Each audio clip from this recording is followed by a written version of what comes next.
On a 7 combats de l'UFC Paris pour l'instant. Donc on en a, si on imagine BSD et Fares, on en a 8 on a déjà 9 en 9, fait. ouais. Sur les 7 combats qu'on a pour l'instant, il y a Nassour en main event contre Caillou, il y a Oumar contre Branson Ribeiro, et le reste, j'ai la carte devant moi, il y a que des Européens. Il y a pas de Français. On va pas, j'ai l'impression, Aldric, qu'on va pas vivre le même UFC Paris cette année que les 3 premières, là. Non, ça y est, ils l'ont labellisé. Je sais pas.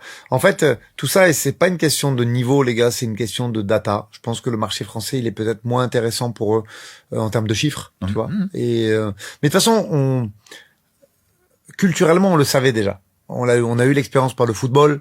On n'est pas un très grand public pour ça. Le pay-per-view, c'est pas dans la culture. Les achats de produits dérivés, c'est pas dans notre culture.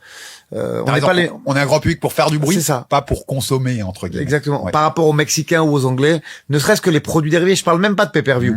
Je parle de t-shirts, de machin. On n'est pas des bons clients. La France, c'est comme ça, c'est ainsi, c'est culturel. Depuis des gens, j'allais dire des milliers d'années, non, depuis des dizaines d'années plutôt, mais c'est comme ça. Donc j'ai l'impression que malheureusement on est un petit peu pénalisé là-dessus et que il va falloir la garder, tu sais, pendant les soirées d'hiver devant la cheminée, ces UFC Paris avec full Frenchie parce qu'on en aura plus beaucoup.